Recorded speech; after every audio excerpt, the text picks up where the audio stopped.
abra a sua Bíblia comigo agora na carta aos Hebreus. Carta aos Hebreus, capítulo de número 9. Eu sei que nós ficamos em pé aqui, ouvimos essa banda linda que veio lá do Amazonas. Quando me disseram que tinha uma banda do Amazonas aqui, eu falei, meu Deus, deve ser tudo índio, né? Com arco e flecha. E não é que o rapaz, o evangelista Israel, tem o olho verde, é gigantão, né? Deus te abençoe, viu, Israel? Deus abençoe o seu ministério. Apóstolo, muito obrigado por ter deixado esse menino cantar aqui, né? Ele está chegando aqui em São Paulo ainda vai ouvir falar muito dele. É um menino de Deus. A esposa está ali, né? É aquela loura ali também. Você também orou muito, né, rapaz? Hebreus capítulo de número 9. Quem encontrou, diga amém. Vamos estar em pé para lermos esse texto. Ora, a primeira aliança também tinha preceitos de serviço sagrado e o seu tabernáculo terrestre. Com efeito, foi preparado o tabernáculo cuja parte inferior, onde estavam o candeeiro e a mesa e a exposição dos pães, que se chama o santo lugar. Por trás do segundo véu se encontrava o tabernáculo que se chama o Santo dos Santos, ao qual pertencia um altar de ouro para o incenso e a arca da aliança totalmente coberta de ouro, na qual estava uma urna de ouro contendo o maná, o bordão de Arão que floresceu e as tábuas da aliança, e sobre ela os querubins de glória, que com a sua sombra cobriam o propiciatório. Dessas coisas, todavia, não falaremos agora pormenorizadamente. Amém. Feche a Bíblia, coloque no banco, pegue na mão de quem está do seu lado, aperte a mão da pessoa com carinho até ela falar aleluia. Pentecostal que não faz barulho está com defeito de fabricação, mano. Vamos orar? Pai, nós te exaltamos, nós te glorificamos, e nós entendemos que mais uma vez esse lindo templo receberá a presença da glória de Deus. Essa igreja se preparou, Senhor, um ano todo para que esta festa fosse realizada, e eu tenho certeza que a expectativa é muito grande. Por isso me dá inspiração na noite de hoje, para conduzir esses homens e mulheres muito além do véu, para que eu possa conduzi-los até o Santo dos Santos. E se isto é uma realidade, ó Deus, cerca esta igreja com a sua presença, e num raio de 5 quilômetros, onde houver um demônio alojado, eu dou a esses demônios segundos para sumirem daqui, porque se não sumirem, serão queimados pelo poder da sua glória que aqui será derramada.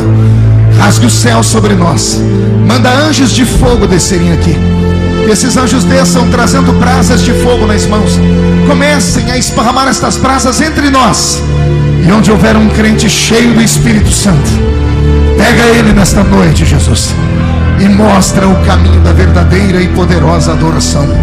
Fala conosco, fica conosco, é o que eu te peço agora e sempre. Toda a igreja diz. Os que podem, tomem seu assento aplaudindo a Jesus, porque Ele é bom.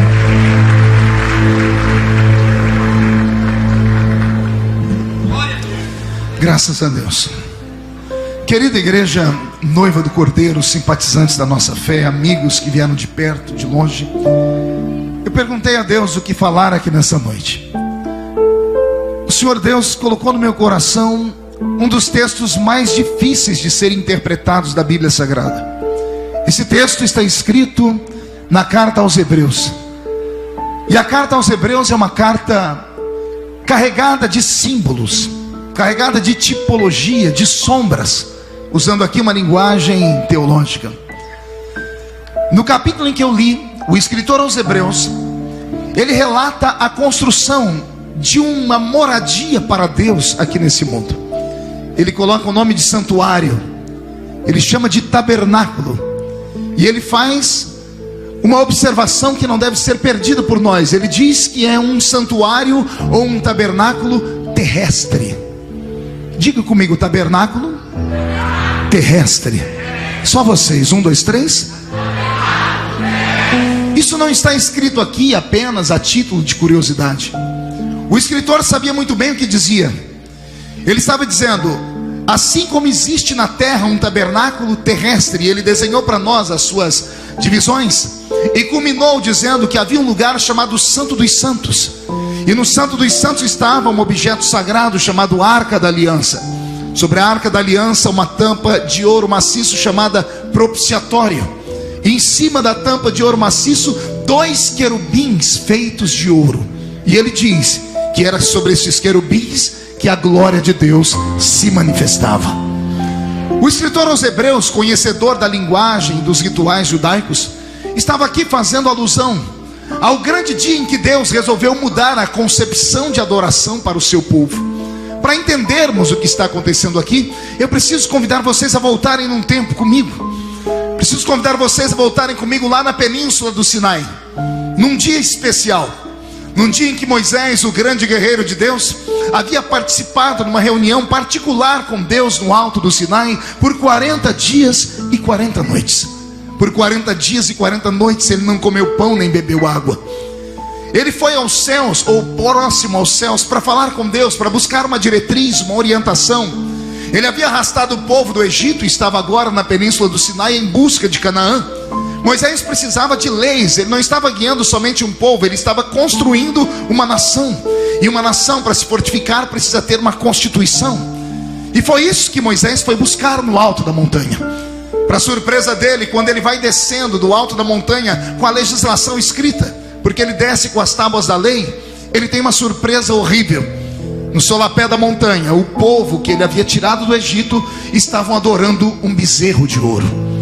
A fúria, a decepção, a ira de Moisés foi tão grande que ele quebrou as tábuas. Tábuas que não haviam sido escritas pela mão dele, foram escritas pela mão do próprio Deus. Era uma aliança feita entre Deus e aquele povo. Mas a ira e a decepção de Moisés foi tão grande, Gilberto, que Moisés jogou as tábuas no chão e quebrou. E é ele quem diz: e voltei para o monte de novo. E mais 40 dias, e mais 40 noites, não comi pão e nem bebi água. Convidando vocês a interpretar o texto, no capítulo 9 de Deuteronômio, nós temos essa história que eu citei. Moisés não fez um jejum normal.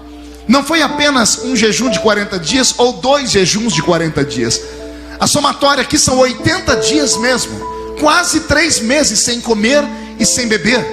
É ele quem diz: eu estava descendo do alto da montanha quando vi vocês adorarem o bezerro, quebrei as tábuas e voltei para o monte imediatamente. Moisés subiu o alto daquela montanha e não sabia quanto tempo passaria ali. E pelo que a Bíblia diz, foram 80 dias sem comer e sem beber. Se houver aqui no nosso meio algum agente de saúde, essa pessoa vai dizer: pastor, isso é impossível. Um ser humano não consegue ficar quase 3 meses sem comer, quase 3 meses sem beber. Como é que Moisés permaneceu vivo? Se você entender um pouquinho a palavra e descobrir aqui nos meandros dos mistérios de Deus, você vai ver que Moisés deve ter se alimentado de alguma coisa lá em cima, algo que não era matéria, porque quando ele desce do alto da montanha, o rosto dele está brilhando. E o rosto brilha tanto que as pessoas precisam cobrir o seu rosto com um pano.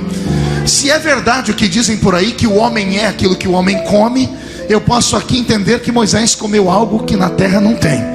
Não é isso que as mulheres fazem hoje em dia quando fazem dieta? As mulheres sabem para que servem todas as vitaminas. Vitamina D, vitamina E, ou é para o cabelo, ou é para a pele.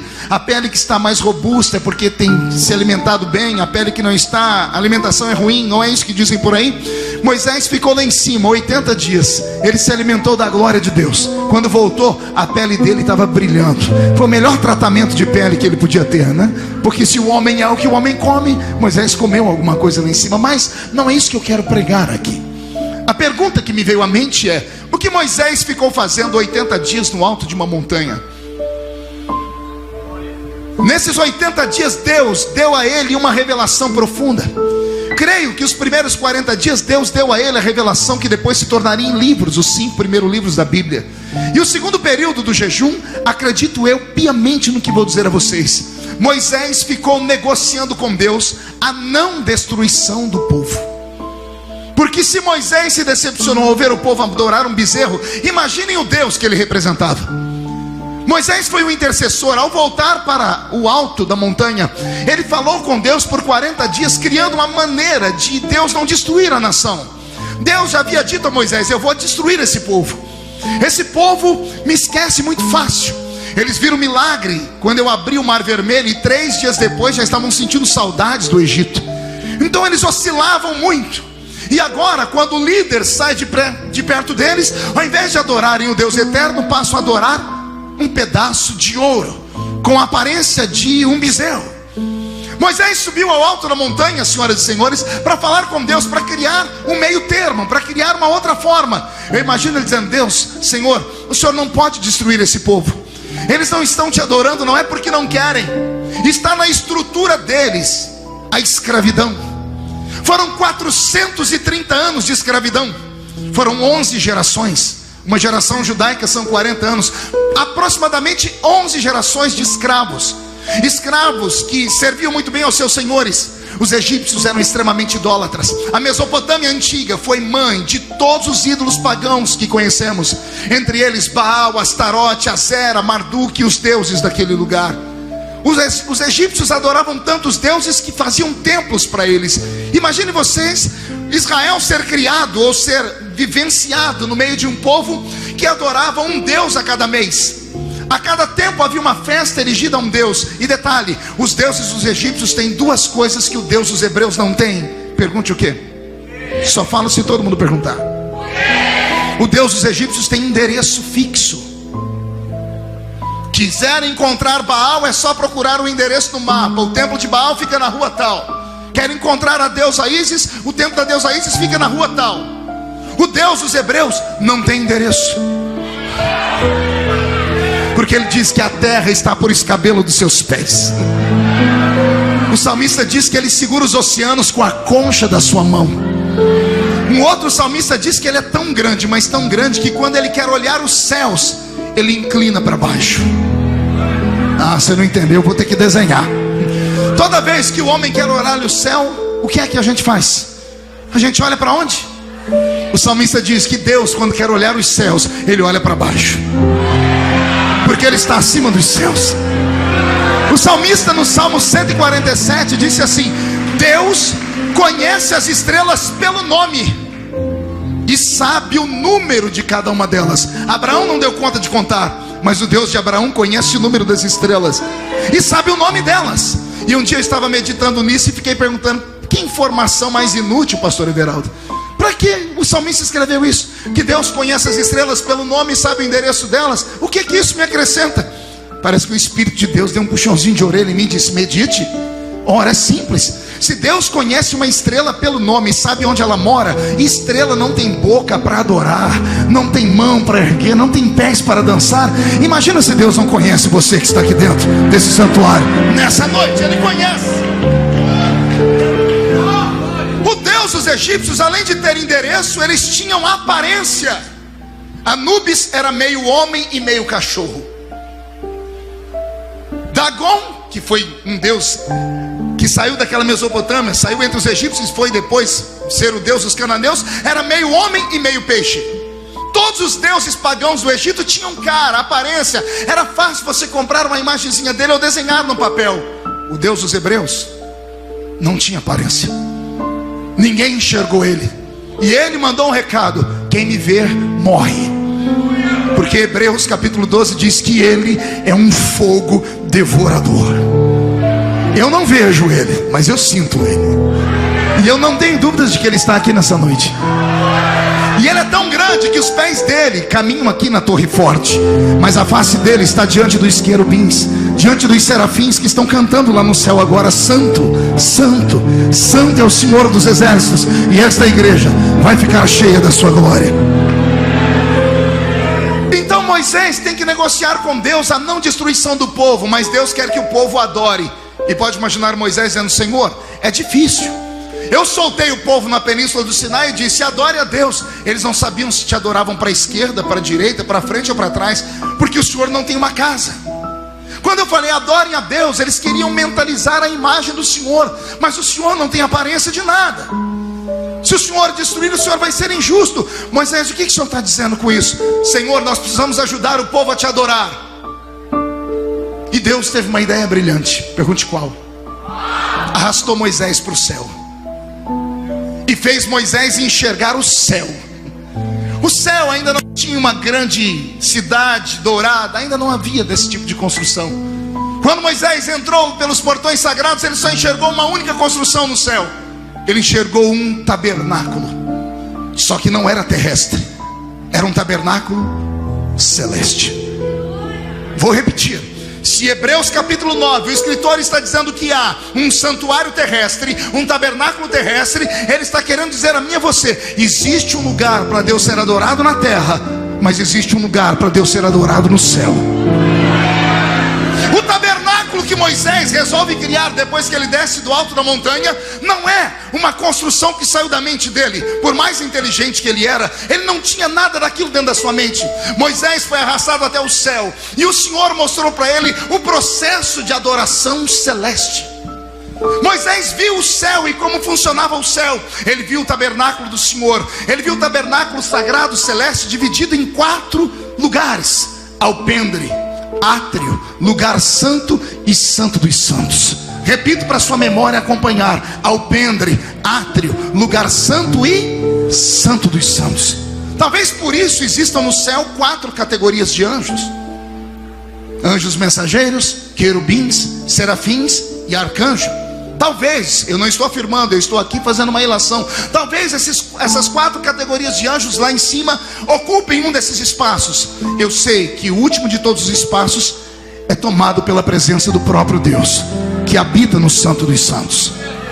Eu imagino Deus dizendo: Moisés, já que o povo precisa de um lugar para me adorar, a minha imagem eu não dou, mas eu vou deixar eles fazerem uma casa para mim. E Moisés desce do alto da montanha com a mente cheia de ideias, e Deus unge 2 homens no meio do povo, Bezaleel e Aholiabe. E Moisés vai falando tudo que ele se lembrava, e Aholiabe e Bezaleel vão colocando no papel, desenhando, e daqui a pouco eles começam a construção do tabernáculo. Quando a gente lê essa história do tabernáculo, a gente pensa que tudo passou de um dia para o outro, etc e tal. Mas não, a construção do tabernáculo levou quase 20 anos. Quase quantos anos? Pergunte por quê. A matéria do tabernáculo não era nada fácil de ser achada. Se você um dia tiver curiosidade, leia o que é que foi usado para construir o tabernáculo. Pele de golfinho. Eu queria saber como é que eles pescaram o golfinho. Pele de texugo. Eu nem sei o que é isso. Deve ser um objeto, deve ser um bichinho parecido com a minha sogra. Ou a minha mulher veio hoje. Amor, perdão, eu amo a velha, você sabe. Pele de texugo. É um lagarto, tá vendo? Não é só o futuro presidente do Brasil, é uma sumidade, né? Um lagarto. Moisés usa, o Senhor dá a ele diretrizes de como fazer as cores, as madeiras, a riqueza, as joias, o ouro, a prata. Isso leva-se tempo para construir. E quando Moisés desce e vai fazendo essa construção, ele não se preocupa apenas com a construção material do santuário, porque o santuário não é apenas matéria. O santuário é feito de 2 tipos de, entre aspas, criação. Uma é a matéria inanimada, e a outra é a matéria com animação. A matéria inanimada seria aquilo feito por objetos da terra.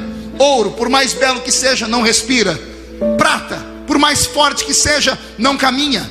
Há matéria inanimada, mas há matéria animada. E o que é a matéria animada do tabernáculo? É a vida do tabernáculo. E como é que o tabernáculo era movido no céu? Por anjos que adoravam a Deus. O Senhor disse a Moisés: assim como eu tenho no céu um santuário de adoração, eu quero um santuário de adoração na terra também. Construir o tabernáculo não foi nada difícil. Difícil foi encontrar os adoradores. E se você já leu a história inteira dos egípcios, ou dos israelitas que saíram do meio dos egípcios, você vai ver que do meio das 12 tribos de Israel, tinha uma tribo que era da pá virada. E não é a tribo de Judá, porque para nós é a mais famosa, porque foi de lá que Jesus veio. Também não era a tribo dos Rubenitas, que era a tribo dos mais antigos, muito menos a tribo dos Benjaminitas, que é a tribo dos mais jovenzinhos. Era uma tribo especial, e eu fiz questão de estudar tribo por tribo. E o dia que eu descobri qual eram as características dessa tribo, eu dei muita gargalhada. O Senhor encontrou no meio do povo uma tribo especial, e foi assim que ele encontrou. Quando Moisés desceu do alto da montanha, o Senhor disse para ele: eu quero a morte de todos os adoradores de bezerro, ou pelo menos aqueles que foram os principais, para que sirva de exemplo para a nação. Moisés deve ter falado: Senhor, como é que eu vou mandar matar alguém? É tudo irmão de sangue, um é irmão do outro, parente não se mata. E o Senhor dizendo: aqueles que se levantarem para cumprir a minha ordem serão especiais para sempre. Moisés desceu e disse: eu quero um grupo de homens para matar os adoradores do bezerro. Todos começaram a rir, as tribos começaram a sair. E não é que no meio das 12 tribos, uma tribo se levantou e disse: nós mataremos os idólatras. Todo mundo se apavorou e disse: mas quem são vocês? Eles disseram: nós somos os levitas. Os levitas eram corajosos demais. Mas se você estudar a vida deles, você vai se escandalizar. Pergunte por quê. Pense num povo que não gostava de trabalhar. É sério, parecido com alguém que se conhece? Pense num povo que só sabia fazer duas coisas. Pergunte o quê? Cantar e dançar. Era o povo da festa. Quando Israel estava caminhando no meio do deserto, estavam tristes, eram os levitas que pegavam seus instrumentos e cantavam. E a música entorpecia o coração das pessoas e eles esqueciam os seus problemas, inclusive os problemas de estarem numa terra triste e desértica. Foram eles que tiveram a coragem de se levantar e falar: nós mataremos esses idólatras. E até quem questionou a eles: vocês matariam seus irmãos? E eles gritaram: irmãos nossos não adoram bezerro de ouro, irmãos nossos adoram ao Deus que fez os céus e a terra.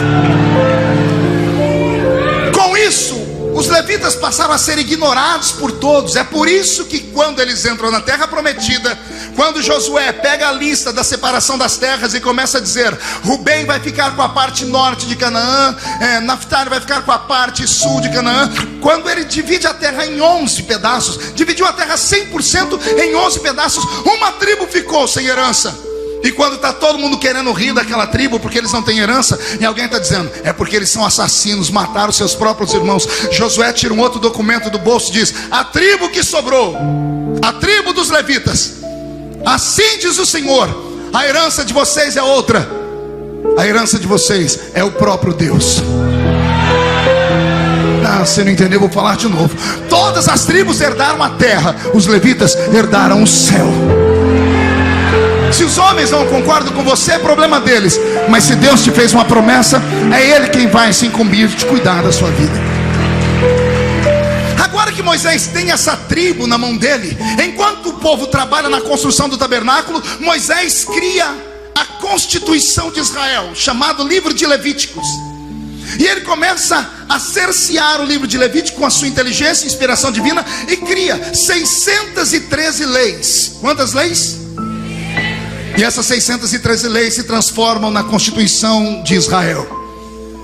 Israel agora tem uma tribo diferenciada, e Moisés começa a trabalhar com essa tribo. Ele chama os levitas para um canto e diz: vocês já são especiais dos outros porque vocês tiveram coragem. A bênção de Deus está sobre vocês. Agora cumpra vocês o ministério sacerdotal. E ele separa entre eles homens que tinham coragem de trabalhar para Deus. E esses homens então tinham a obediência e o fator de começarem a se dedicar somente a ler as leis que Moisés escreveu e decorá-las.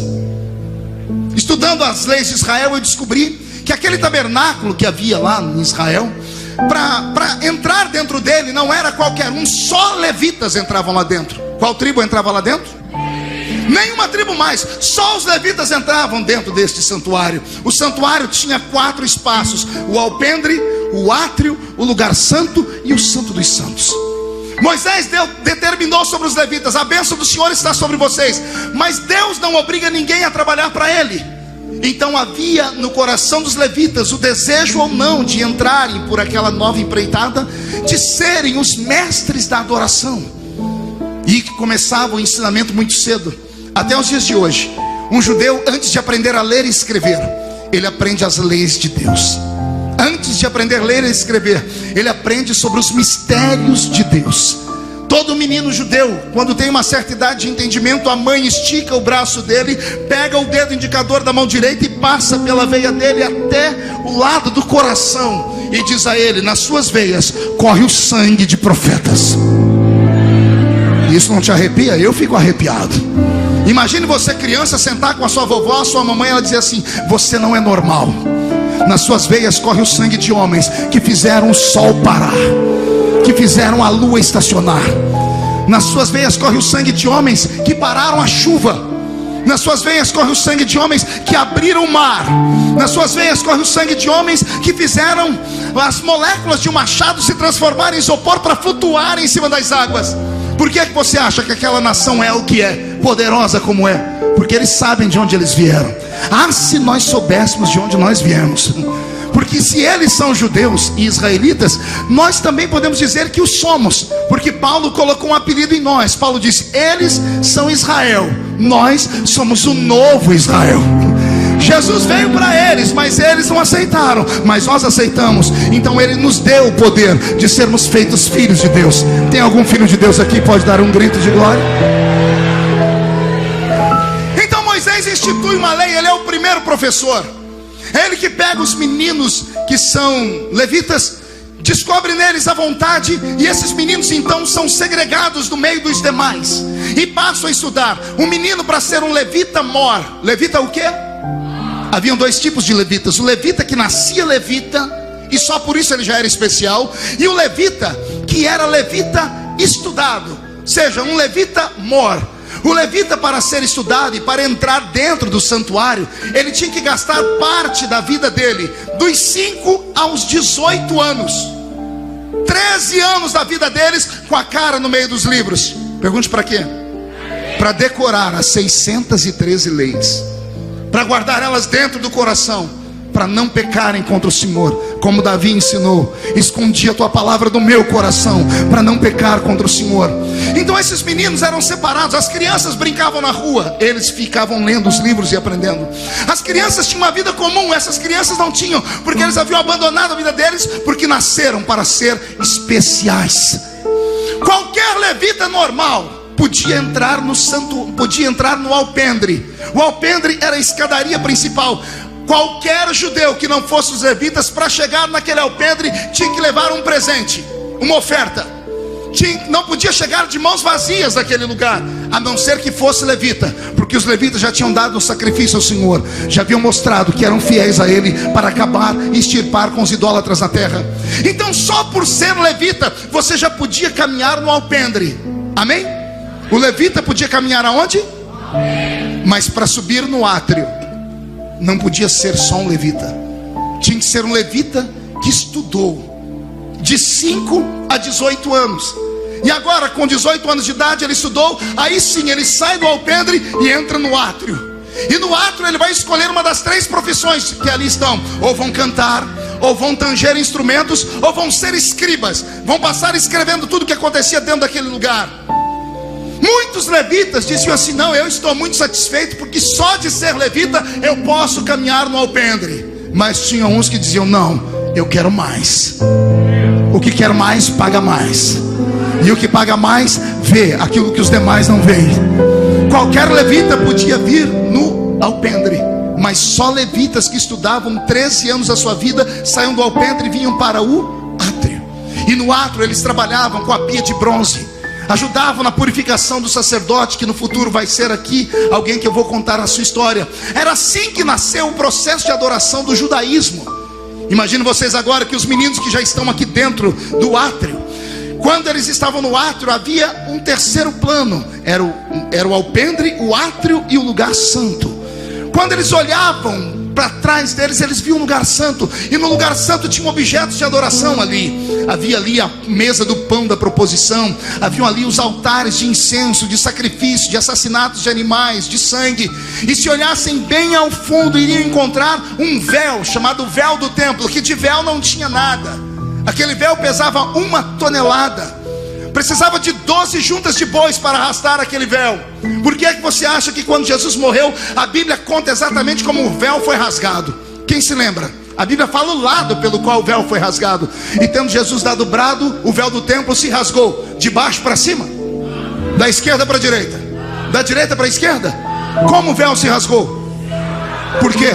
Porque homem nenhum conseguiria rasgar aquele véu pelo poder e pelo peso dele. Só a mão de Deus para rasgar um véu de 1 tonelada, para o homem chegar diante da presença dele. Então olha que interessante. O menino que saiu do alpendre porque deixou de ser levita por natureza e agora é levita mor, ele está ali no átrio. Ao olhar para trás, a curiosidade é aguçada. Ele tem vontade de chegar perto da mesa do pão da proposição e prepará-los. Ele tem vontade de trabalhar com o processo de sacrifícios. Ele vê aquele véu do templo e na frente do véu do templo tinha uma mesa, e em cima da mesa tinha um menorá de 7 braços, e havia um ao lado de 9 braços. Nós conhecemos mais o de 7. Esse menorá de 7 braços, havia uma lei estabelecida por Deus: a lâmpada não pode se apagar. Todos os dias de manhã o sacerdote tinha que pegar um objeto que ele ganhava de presente no dia da sua consagração, que era chamado de espevitadeira. A espevitadeira era como se fosse, quando eu morava lá na roça, eu me lembro que passava um homem gritando assim: desentupidor de fogão. E a minha mãe dizia: corre lá, menino, chama o homem.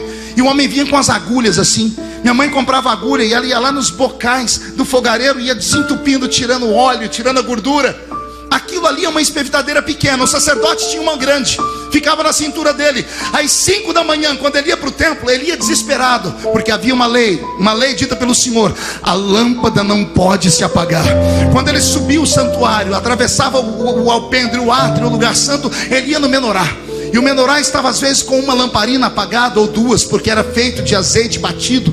Às vezes com o frio da noite congelava o azeite e se apagava a lâmpada. Mas enquanto houvesse uma daquelas canaletas acesa, havia esperança, porque era só abastecer de azeite e o fogo daqui pulava para cá, que pulava para cá e acendia de novo. Então o sacerdote tinha uma função muito querida.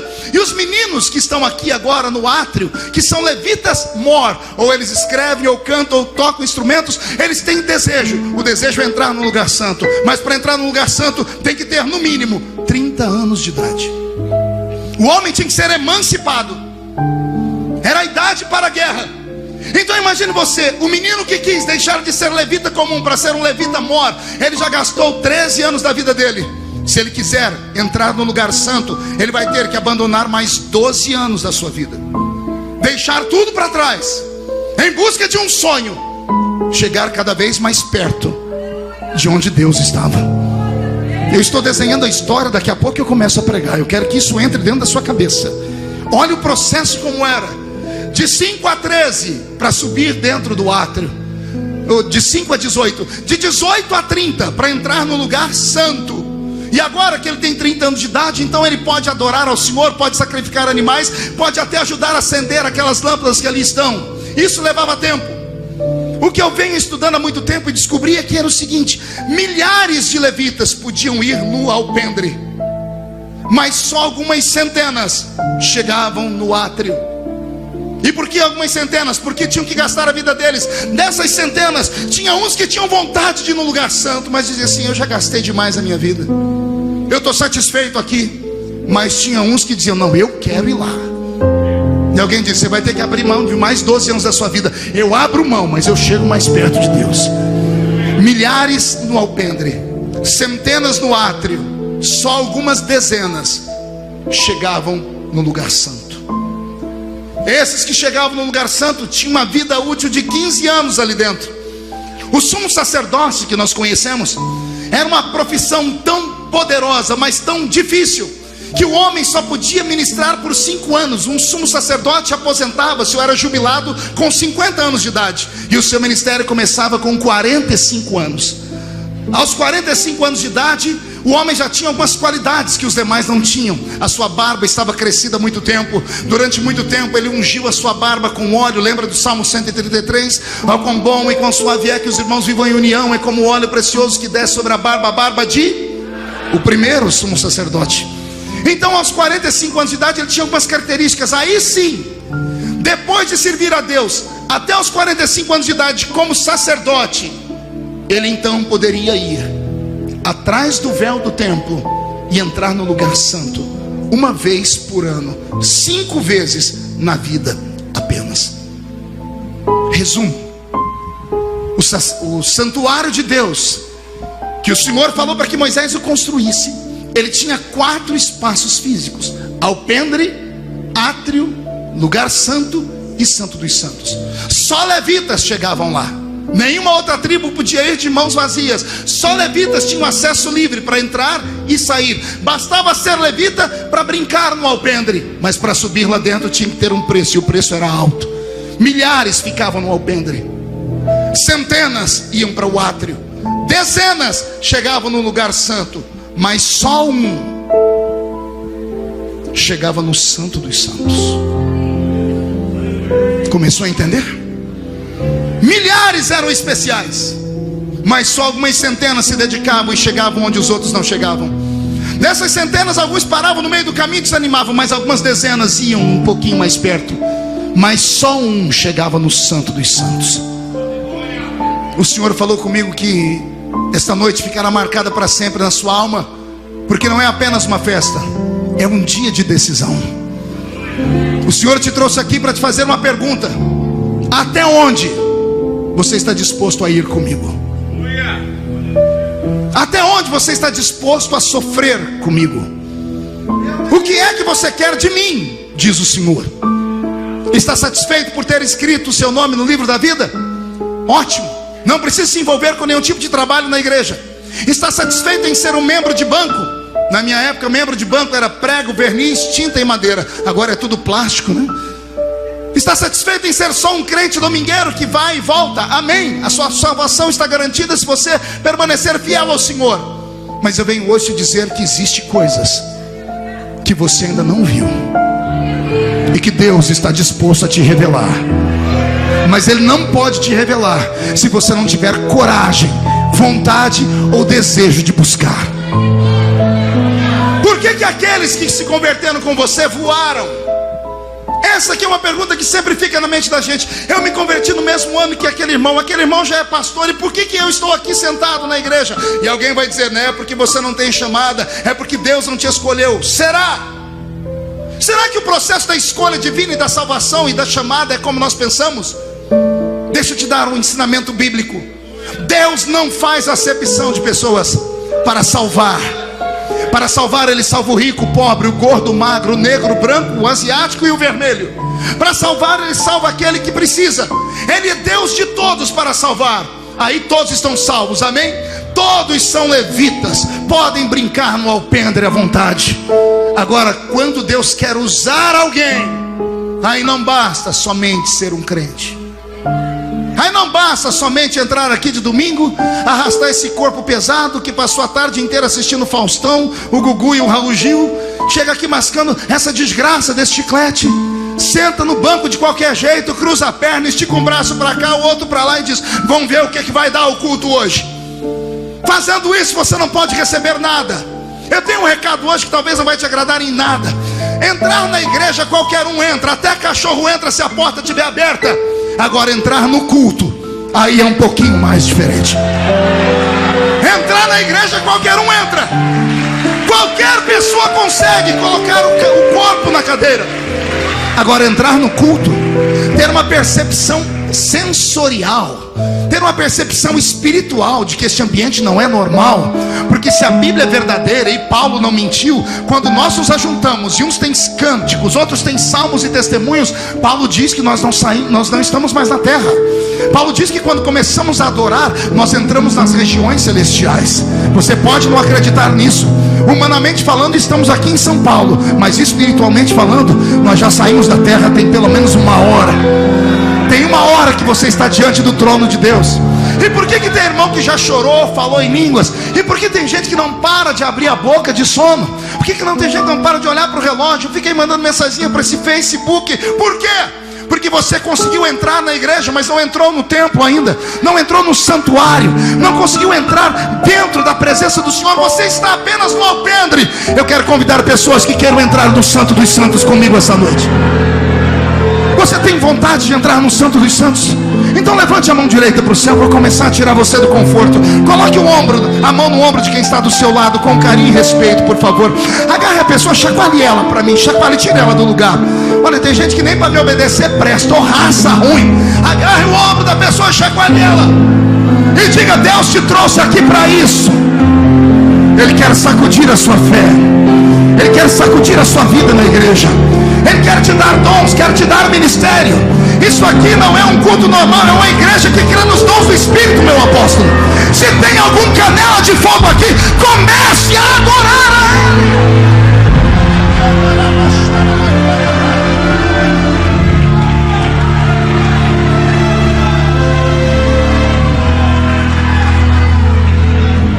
Sabe qual é o seu problema? É a falta de conhecimento.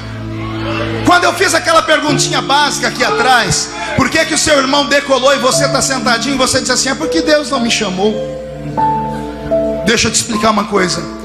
Na questão de ministério, chamada e vocação, eu tenho certa dificuldade em acreditar que vem de lá para cá. De lá para cá vem o desejo da salvação do homem. Porque se Deus olhar para você e falar assim, você vai ser, querendo ou não, Ele infringiria a lei do livre-arbítrio. A questão da chamada não é de lá para cá, é daqui para lá. Pastor, o senhor explica? Eu explico. Deus tem vários filhos. Eu tenho 3 filhas, Karen, Kathleen e Camille. A Karen está aqui. A Camille é a menorzinha, a Kathleen é a do meio. Eu amo as minhas filhas de igual forma. Eu acho que morreria por elas. Eu acho que mataria por elas. E eu não consigo conceber a ideia de um pai gostar mais de um filho do que do outro, porque na minha casa não é assim. O que uma tem, as outras têm. Mas se qualquer um de vocês, algum tempo atrás, fosse na minha casa e passasse o dia inteiro comigo, no final você ia dizer assim, ô pastor, das 3, a pequenininha é a que o senhor mais gosta, né?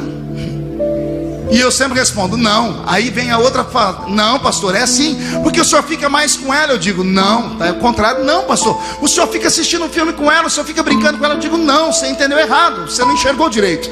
Não sou eu que busco ela.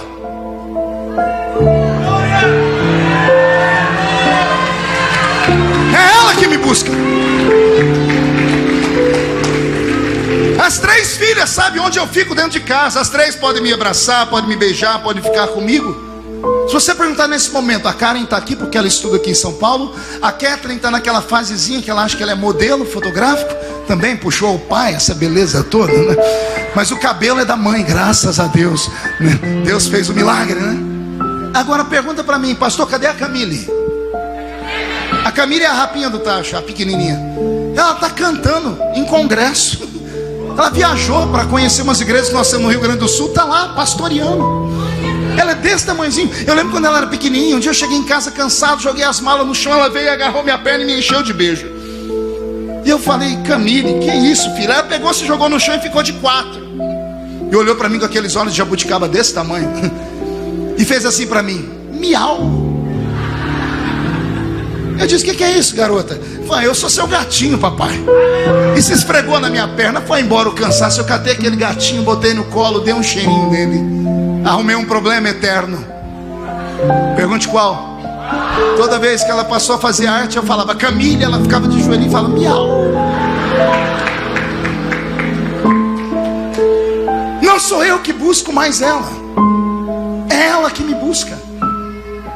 O filho que busca mais o pai tem mais colo do que os outros. Ora, o filho que é mais carinhoso com o pai recebe mais carinho do pai. Ora, Deus me trouxe aqui para te dizer que a questão da chamada não vem de lá para cá. É você quem tem que conquistar ele. O problema é que nós somos ensinados errados. Nos ensinam errado. Quantas vezes eu ia para o culto, encontrava o irmão no meio do caminho, a gente com a Bíblia assim no braço e dizia, vamos para o culto, vamos. Eu estou orando para Deus me dar um culto muito poderoso hoje. Eu estou orando para Deus me dar um culto alegre. Deus olhava do céu e falava assim, 2 idiotas. Não é Deus que dá culto para nós? Estou errado? Culto só se presta a uma divindade. Não sou eu que digo, o senhor me dá um culto alegre. Ele diz assim, ei, é você que tem que me dar um culto alegre. O culto não é para adoração humana, é para adoração divina. Mas você passa o culto inteiro com essa cara feia, parecendo que foi batizado num pote de vinagre. Segura aí, fica me olhando o culto inteiro com esse olho seco, parecendo olho de sapo que morreu no dia de enchente. Passa o culto inteiro com essa boca travada, essa boca de aço, essa língua de ferro, esse queixo de concreto, e quer que Deus ainda te visite? Vá se lascar. Deus te trouxe aqui porque Ele quer que você toque nele. Deus quer que você toque o coração dele. Antes de você chegar, Ele já tinha aberto uma cortina no céu, sentou no trono olhando para você. Você acha mesmo que o culto para Deus é congregacional assim? Deus é um ser tão poderoso que Ele consegue colocar cada um de nós isolado de todos no culto. Ele está sentado no trono e na frente dele só tem você. E Ele está sentado te olhando. Ele está esperando você adorar Ele. Mas que jeito? Você não para de mexer no celular. Tem duas moças ali atrás que eu nem vou olhar mais, porque se eu olhar eu vou lá. Elas estão lixando a unha. Alguém explique que aqui não é um salão de beleza. Aqui é um santuário de adoração ao Deus de Israel. É isso que viemos fazer aqui. Igreja não é teatro. Igreja não é cinema que você escolhe a programação e ainda vai comendo pipoca. Não. Moisés disse que quando você quiser entrar na presença de Deus, guarda os seus pés, porque o lugar onde você está é uma terra santa. Você já entrou no alpendre, levita? Vem comigo pelo átrio. Entra comigo no lugar santo. Tire a sua espevitadeira, sacerdote. Olha do seu lado aí um menorá todo entupido, não pega fogo de jeito nenhum. Peça para Deus derramar o azeite do Espírito sobre nós. Vamos fazer acender a lâmpada da torre forte de todos nós. Tem alguém que está entendendo a minha linguagem aqui? Então dá um grito de glória a Deus para acordar a vizinhança. É você quem tem que tocar os céus. Deus está se cansando.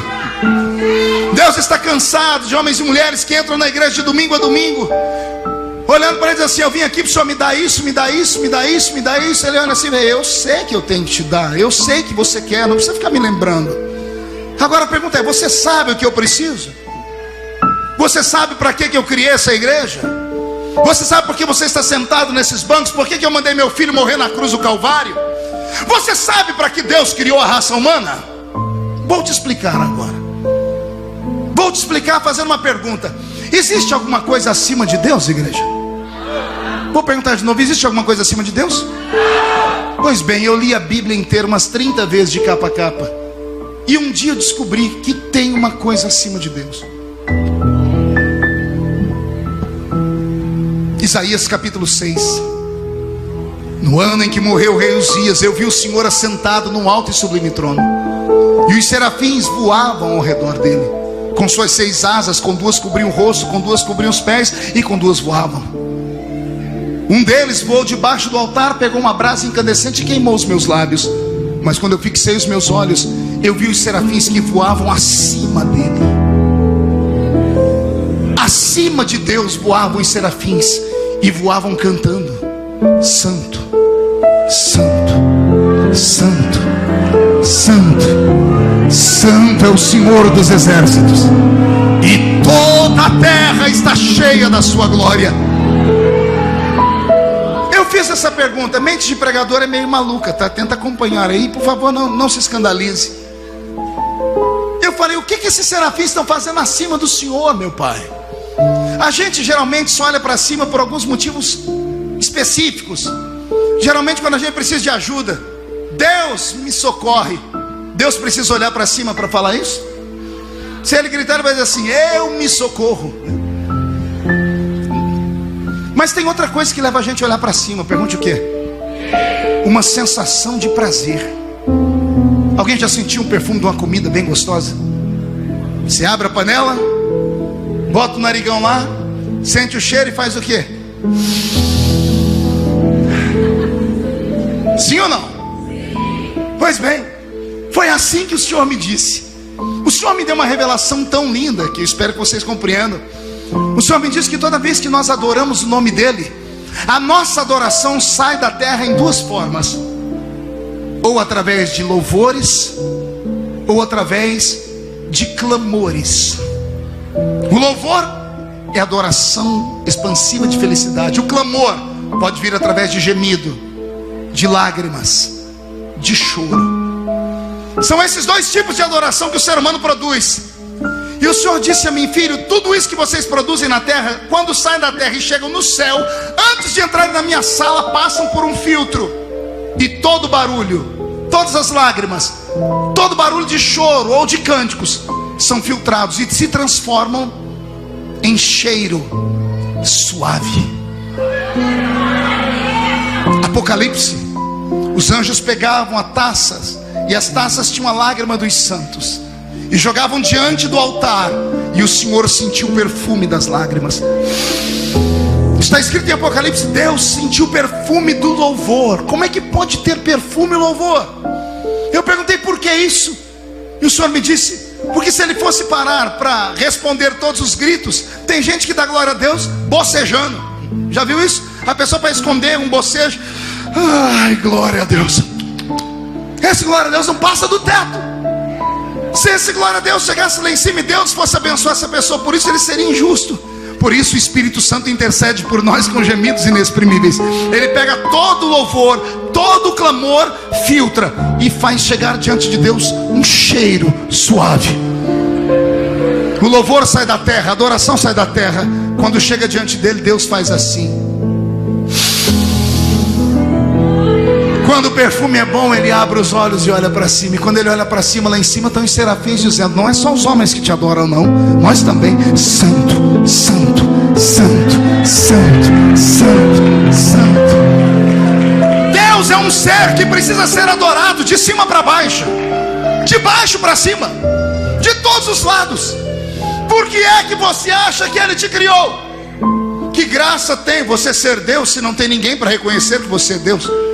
Imagina a senhora passar 6 horas na frente do espelho, lá naquele lugar que a senhora cuida do cabelo, para mudar o cabelo de cor, para esticar o cabelo, para fazer aquele tratamento que só o sangue do cordeiro. Chega em casa, é tudo para o maridão. A senhora fica lá esperando, contando as horas. Quando ele toca, abre o portão, o coração acelera. A senhora fica numa posição que quando ele abrir a porta, ele vai ver. E fica assim, ó. Ele entra, olha, acha estranho. Tá tudo bem, filha? Aí a senhora faz assim. E ele olha e diz assim: que foi, meu amor? Que é essa bolinha na sua orelha aí? Que é esse problema no pescoço? O que aconteceu com o torcicolo? E a senhora diz: alô, eu mudei o cabelo. Ele diz: não, eu já tinha visto. Falso que dá dó. Que graça tem você emagrecer e sair falando para todo mundo: ei, você viu como é que eu tô magro? Você comprar uma roupa nova e andar com a etiqueta pendurada. Alguém falou: a etiqueta é que eu acabei de comprar agora. Que graça tem? Nenhuma. Que graça tem ser Deus e ter que ficar olhando para o espelho dizendo assim: eu me amo, olha como eu sou poderoso, eu me adoro. Não tem graça nenhuma. Para isso ele criou você. Ah, você não entendeu? Vou falar de novo. Para isso ele criou você. Deus te criou para você adorar o santo nome dele. Deus te criou para que você conseguisse pegar na mão dele em um culto como esse, para ele te revelar coisas que ninguém nunca antes descobriu. Está para nascer um homem nesse mundo ou uma mulher que podem dizer: eu sei tudo sobre Deus, eu sei todas as formas de Deus agir, eu conheço todas as maneiras de Deus operar. Não existe tal ser. Existem alguns que acham que são 4º membro da Trindade. Chegam até a estabelecer disciplinas teológicas. Se o homem cair em um culto para frente, é de Deus. Se cair para trás, é do diabo. E aí eles vão usar a Bíblia, que todo mundo que caiu na presença de Deus caiu ajoelhado para frente, como os profetas. E quem caiu para trás, caiu endemoniado. Vá caçar um serviço. E se a pessoa cair de lado? E se a pessoa cair sentada? Quem é o homem para dizer como é que Deus opera? Eu tenho muito respeito a esses crentes pentecostais. Eu tenho muito respeito a esses crentes simples, que sobem monte, descem monte, que quando entram numa reunião como essa, às vezes incomodam o irmão do lado, porque eles são extravagantes. Eles gritam, levantam com a mão para cima, bate os pezinhos no chão. E tem gente que diz: precisa de tudo isso? Isso aqui não é um circo. Ah, meu irmão, não fale uma besteira dessa. Você não sabe o que está acontecendo na vida dele ou dela. Você não sabe o que é ser tocado pela presença de Deus. Pastor Everaldo, eu estava uma vez em Israel e eu levei uma caravana. Estava eu e o Cid Moreira, amigo do senhor, lá do Rio de Janeiro. O Cid Moreira é aquele Mr. M. E terminamos um culto. Um dia antes foi uma festa, uma grande cruzada num festival gospel. No dia seguinte nós fomos no Muro das Lamentações agradecer. Fui eu e o Cid anda parecendo uma múmia, né? Tem quase 300 anos de idade. Eu falei, o Cid, você vai para aquele canto, eu vou para cá. Para você orar naquele muro das lamentações, é um Deus nos acuda. Porque primeiro que você não encontra um lugar, é gente do mundo inteiro. E eu sou brasileiro, não desisto nunca.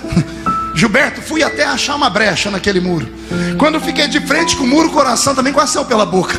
Aí eu tirei do meu bolso aquele pedidinho de oração, que se soltasse dava quase 1 quilômetro. Quando você vai para Israel, todo mundo pede, irmão, põe meu nome aí. Aí eu pus o nome e enrolei, fiz um rolinho, né? E para achar um buraquinho naquele muro, para enfiar o pedido de oração lá, eu quero inclusive aproveitar e pedir aqui que a igreja me perdoe por um pecado que eu cometi lá em Israel. Eu olhava para todos os buracos, estava tudo cheio de oração, pedido de oração, e eu não podia trazer aquilo de volta.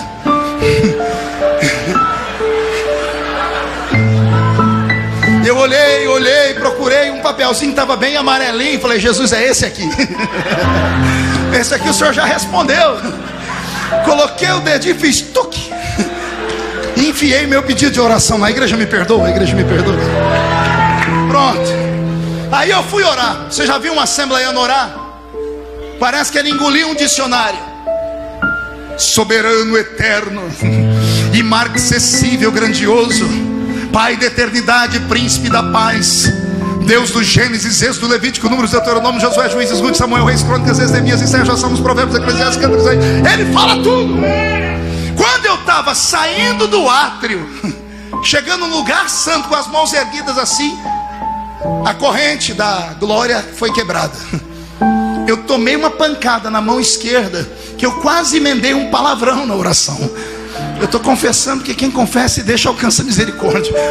Eu estava lá, pastor Vera, mas bateram na minha mão com uma violência tão grande que eu voltei a mão para cá e olhei bravo, porque eu ia brigar com a pessoa, mas não dava para brigar. O judeu que estava do meu lado, o homem tinha quase 3 metros de altura, era gigante, e ele estava orando assim, ó.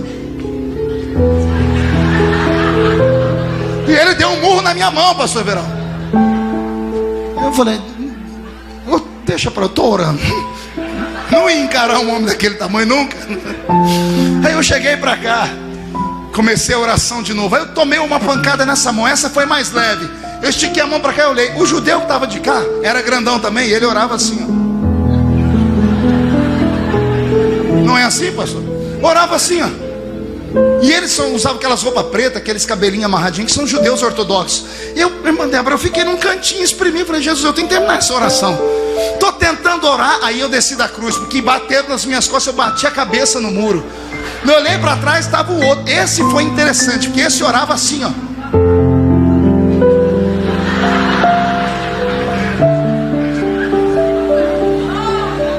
Eu fui olhando aquele povo, um mais esquisito do que o outro. Chamei o meu intérprete, o Eliakim. Eu disse, Eliakim, o que esse povo está fazendo? Ele disse, senhor respeite, porque esse povo é o meu povo, eles estão orando. E olha só, eu pentecostal do mistério, do reteté, eu olhei e falei assim, precisa tudo isso para orar?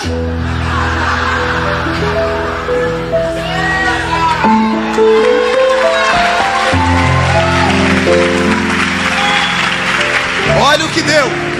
Ele disse, pastor, eu não vou discutir com o senhor, porque o senhor está pagando a minha diária, mas eu sou curioso. Eu disse, eu insisto, me conte. O senhor promete que não vai me mandar embora? Ele disse, não vou, continuo pagando a sua diária. Me ensine, eu estou aqui para aprender.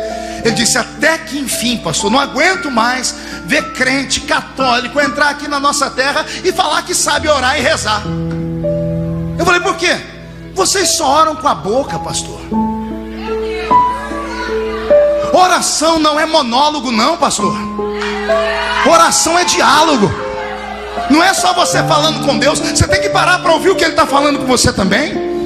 E oração não é só com a voz não. Porventura o senhor não leu na palavra os nossos ancestrais dizendo que Deus não escuta orações de repetições de palavras, palavras vãs repetidamente faladas. Não é o tempo de oração que vinga, é a qualidade da oração. E eu disse, o que é que eles estão fazendo? E ele me disse, eles estão orando com o corpo. Está vendo aquele homem assim, pastor? Ele está dizendo, Senhor, eu oro, mas o meu corpo está em sintonia contigo. O meu braço também está orando. O meu quadril está te buscando. As minhas pernas estão te procurando. Cada um deles orava de um jeito. Aquilo foi entrando no meu coração e eu me emocionei. Eu disse: meu Deus, me ensina a orar. Ele bateu no meu ombro e disse: pastor, não fica triste não, viu? Vocês começaram a orar tem 2000 anos, né? Já tem uns 4000 que a gente ora. Então nós sabemos o que é oração. Terminei minha oração. Brasileiro, né? Não funciona, a cachola não funciona na hora, a ficha não caiu. Quando eu estou uns 50 metros longe do muro, do lado do Cid, eu entendi. Caiu a ficha. Eu dei um grito que eu quase matei o Cid. Ele olhou para mim e disse assim: o que é isso, pastor? Eu disse: Cid, eu entendi. Ele disse: o senhor entendeu o que, pastor? Eu entendi porque quando eu era menino lá na Vila Tatu, lá no salãozinho da Rua 1, quando os irmãozinhos pregavam ou cantavam, tocavam um pandeiro, tocavam uma sanfona, eu era novo convertido, eu estava quietinho no meu banco, eu começava a chorar, meu corpo começava a tremer. Quando eu vi, eu estava em pé, com as mãos levantadas para cima. Quando eu abri o olho, eu vi que era só eu, ficava com vergonha, eu vim e sentava. Quantas vezes em congressos eu estava lá atrás, antes do pregador chamar, eu já vinha dançando, pulando e correndo até a frente do altar. Eu descobri através daqueles judeus que o poder da oração traz o Espírito Santo bem vivo dentro de você. Você acha mesmo que eu grito porque eu quero? Você acha mesmo que esses crentes que dançam, têm a sua coreografia espiritual, fazem porque quer aparecer? Chame eles na sua casa, chame eles para assistir um filme, põe pipoca, guaraná e ponha um DVD gravado na hora que eles estão pulando no culto. Faz uma surpresa, você vai ver eles engasgar, abaixar a cabeça, ficar com vergonha. Pastor, o que o senhor quer dizer? Que a pessoa não sabe o que ela está fazendo? Ela sabe o que está fazendo, mas existe uma força maior do que nós. Eu não grito porque eu quero. Eu não grito porque eu quero. Há uma força dentro de mim que me faz adorar aquele que está sentado entre os serafins.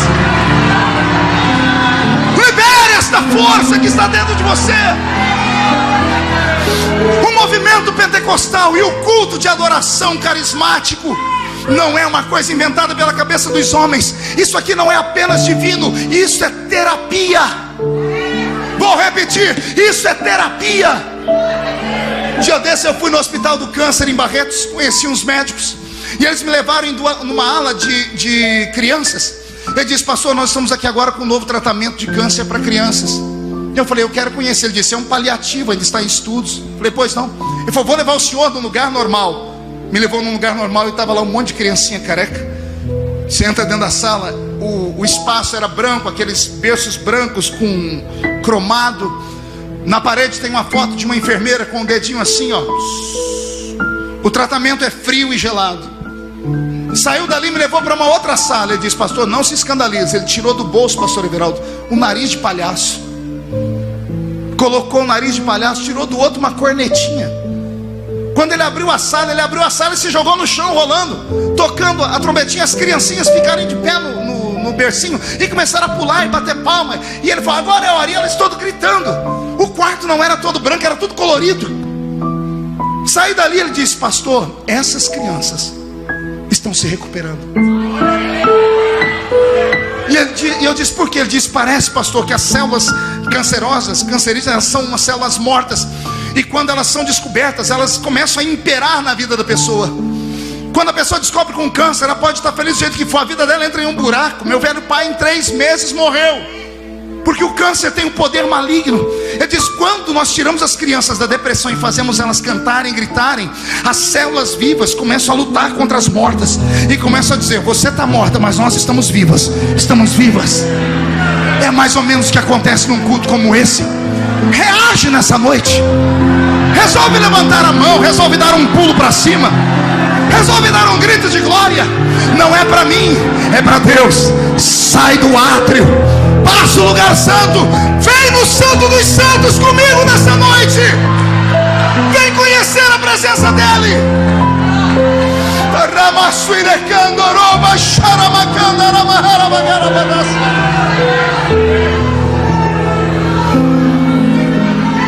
Deus está procurando nesta noite adoradores extravagantes. Pastor, mas a adoração extravagante não combina com o meu anel de formatura. Até quando você vai ser piegas? Até quando você vai ser idiota a esse ponto? Você acha que só pula e grita quem não sabe ler e escrever? É isso? preconceituoso. Não é isso. O poder do Espírito Santo, a presença do Espírito Santo, a glória do Deus de Israel, quando ela toca o que é normal entra num outro nível. Por que você acha que estão desaparecendo os dons do Espírito Santo na igreja? Por que você acha que não há mais interpretação de línguas nos cultos?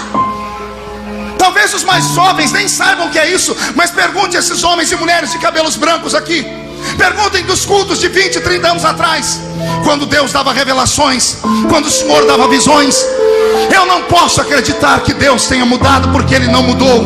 Nós mudamos, mas quem sabe Deus marcou esse culto para devolver tudo que foi roubado. Tem alguém aqui que gostaria de receber dons? Então faça o que você nunca fez, e você vai receber o que você nunca recebeu. Busque Ele, chame a presença dEle.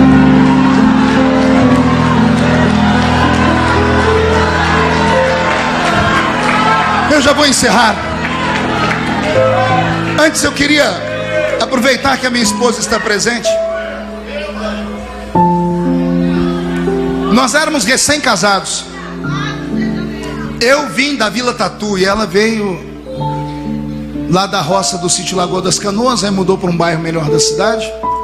Eles eram infinitamente melhor do que a minha vida de condições. E ela, uma mulher bonita, equilibrada, estudada, casou comigo. O pastor não queria, foi aquela luta do inferno, né? O pastor queria que ela casasse com um homem rico, importante. A gente recém-casado e eu, crente maluco.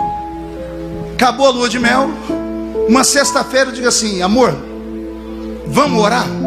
Ela disse: vamos, aqui? Eu falei: não, no monte. Você quer orar onde? Eu disse: no monte. E onde fica isso? Fica ali na fazenda do fulano de tal. E por que você vai orar lá? Ah, porque eu oro lá faz tempo. E o que tem lá? Ah, terra, árvore, formiga, percevejo, pernilongo. De vez em quando uns matos mexem, a gente acha que é cobra. E a doutora falou para mim assim: e para que tem que orar lá se você é diácono da igreja? A igreja tem piso frio, água gelada, não tem bicho nenhum, ora na igreja. Eu disse: não, é que tem uns irmãos. E por que os irmãos não oram na igreja? Eu disse: não consegui explicar. Ela disse: pode você que eu não vou não. Sexta-feira seguinte: vamos pro monte, amor? Ela disse: já disse que não vou. Aí ela tentou me explicar qual era a minha diferença com a dela. Ela disse: vem cá, deixa eu te explicar direitinho. Você é expansivo, eu sou fleumática. Eu tive que procurar um dicionário para saber o que ela estava falando. Ela quis dizer que eu era mais alegrezinho e ela era tímida. E ela diz: Deus respeita o temperamento da gente. No culto eu grito e pulo, e ela, quando estava sentindo a presença de Deus assim, para ser arrebatada, derramava 2 lágrimas. E ela me ensinou isso, falou: cada um sente Deus de um jeito. E ela então colocou na minha cabeça que isso era uma questão de temperamento. Mas eu não desisti, continuei subindo o monte. Aí parei de convidar também, né? Porque toda vez ela me humilhava, né? Até que um belo dia eu tô indo: amor, tô indo. Ela: pra onde? Eu falei: alô, é sexta-feira, vou pro monte. Ela falou: espera que eu vou junto.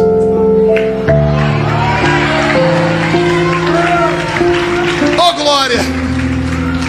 E eu já fiquei desconfiado. Foi: o que essa mulher quer lá no monte? Ela estava terminando a escola, estava terminando de se formar em professor. Eu falei: será que ela está fazendo uma matéria contra a gente? Eu levava 20 minutos para chegar no monte. Aquele dia eu levei 1 hora, irmã Débora. Eu fiquei rodeando a cidade para tentar desanimar ela. Via, lá é assim, não, hoje eu quero ir no monte. Chegamos no monte, ó, as loucuras de crente de montanha. Tem algum crente que ora no monte aqui? Por que vocês acham que a igreja está viva? Tem ainda esses remanescentes. A gente chegou lá no monte, pulamos uma cerca, chegamos numa clareira, e antes de entrar eu disse: amor, aqui nós temos que consertar. Ele falou: consertar o quê? Ué, a gente faz um concerto antes de entrar. Mas consertar por quê? Eu falei: porque ali dentro o negócio pega. Tem uns profetas orando ali. É melhor a gente pedir perdão aqui do que ser envergonhado lá dentro. E a gente fez uma oração lá e entramos lá no meio do monte. Crente de monte tem a sua árvore particular. Eu já cheguei e apresentei uma árvore virgem para ela. Falei, essa aqui a partir de hoje é a sua árvore. Ela falou, para que eu tenho que ter árvore? Falei, já já você vai descobrir. Eu fui para a minha árvorezinha. Quando ela viu eu chegar, Gilberto, eu já começava a sacudir assim. Porque eu só ia para o monte quando o trem estava bravo, né? E aí você já viu o crente de monte, quando ele começa a orar, ele descarrega tudo na árvore, coitado. Jesus, cadê meu milagre? Pá, na árvore. Senhor, cadê meu milagre? A árvorezinha chega a depenar. Só que naquele dia eu orei mais comedido, né? Porque a doutora estava comigo. E ela toda branquinha, né? Toda desse jeito. E ela foi lá na árvorezinha, os irmãos começaram a cantar um corinho. E Miguel para lá, e Gabriel para cá. E lá vem o anjo e o varão. E aqueles trem que só nós entendemos. Só a gente entende esse negócio aí. Eu esqueci dela e entrei no mistério. E glorifiquei, e pulei. Foi aquela glória toda. E sabe que oração de monte é igual quando você está na beira do mar, né? Tem hora que vem a onda e quebra de uma vez. Pá! Aí ela fica calma. Todo mundo fica em silêncio. Daqui a pouco vem pá! E todo mundo grita. Aí silêncio. Numa dessas horas que ficou em silêncio, eu escutei uma voz diferente.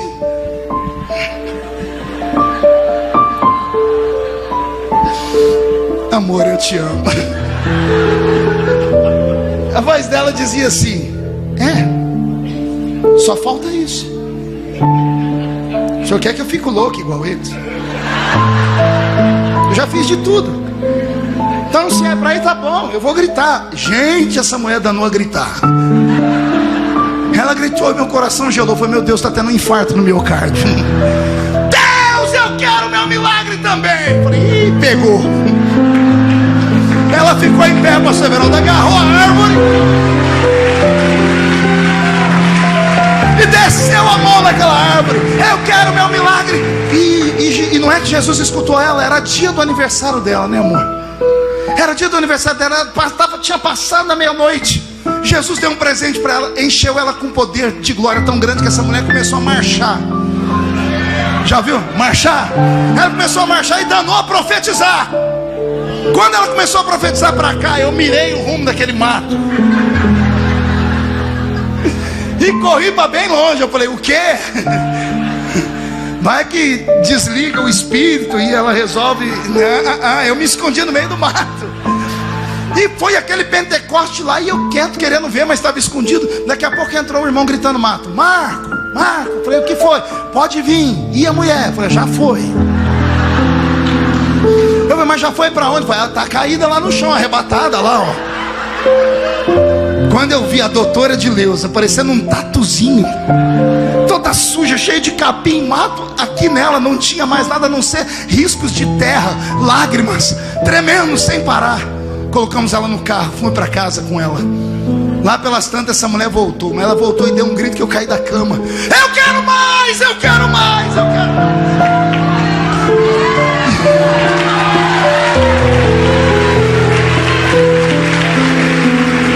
E naquele dia nós dois aprendemos uma lição. Pergunte o que? Não tem nada a ver com temperamento, tem a ver com necessidade. Ela precisava de algo que eu não podia dar a ela, que a vida normal não deu a ela, que a mãe não pôde dar a ela. Era uma crise dela com Deus. Então ela teve que encontrar com Deus, teve que quebrar as regras. Deus está procurando alguém que quebre regras nessa noite aqui. Deus quer pessoas que saia do normal nesta noite. Deus quer pessoas que nadem contra a correnteza. Deus quer alguém que ande contra, na avenida, na contramão. Deus quer homens e mulheres que não esquentem com quem está à sua esquerda, à sua direita. Deus quer você aqui com Ele nesta noite. Ninguém aqui dentro pode pagar as suas contas, então ignore a presença deles. Entre no Santo dos Santos. Entre no Santo dos Santos.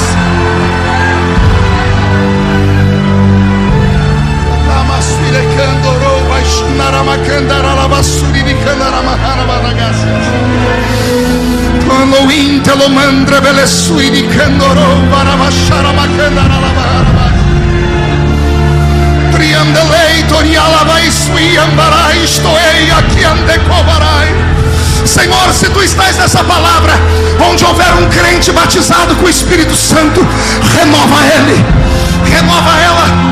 E aquele que nunca falou em línguas, batiza eles.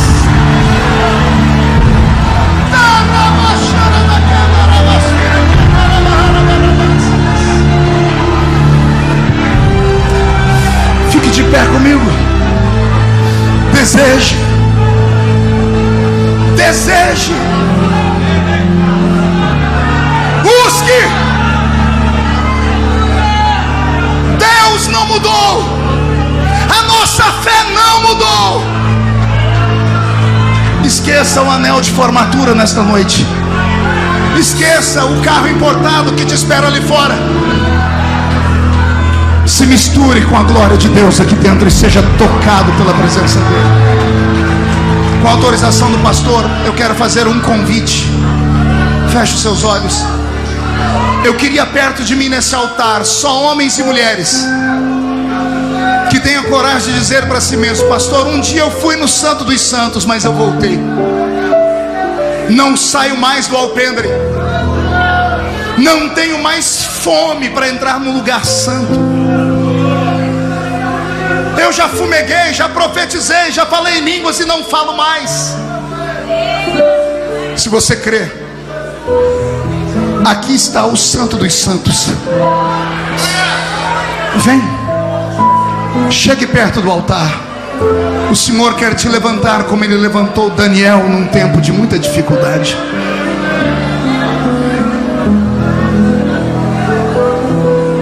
Vem.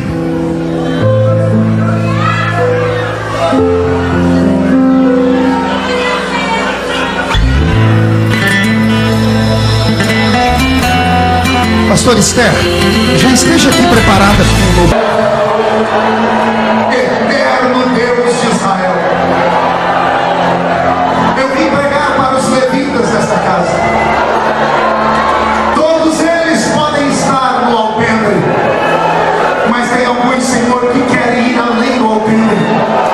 Estão entrando no átrio, estão entrando no lugar santo. Alguns já estão no Santo dos Santos. Teve alguns, Senhor, que desapareceram deste lugar e voltaram agora. Na minha frente tem homens e mulheres ajoelhados e de pé, e eles estão dizendo que não querem mais a mesma vida de antigamente. Eles querem mais, querem conhecer o Senhor de novo, querem experiências profundas. Pai, faz cair sobre esta igreja agora um tempo de milagres.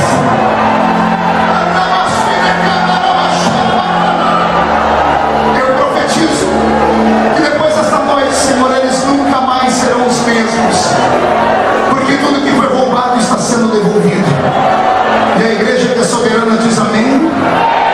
Os que podem, fiquem de pé, e os que estão de pé, levantem a mão. Tem pessoas arrebatadas no nosso meio. Abra a mão direita.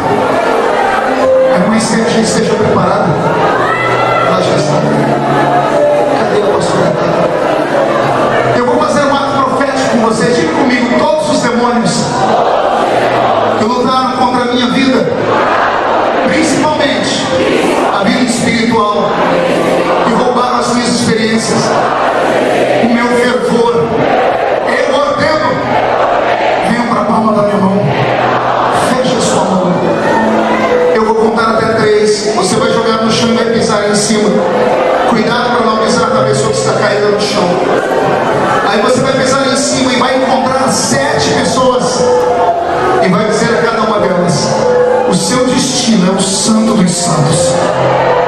No 3, o senhor não passa mais soltar o playback da pastora Esther. 1, você nunca mais será o mesmo. 1,5, sua família sentirá orgulho de você de novo. 2, quem viver verá para ver onde Deus te leva depois desta noite. 2,5, esta igreja será chamada como terra de avivamento. 3, jogue no chão, pise em cima.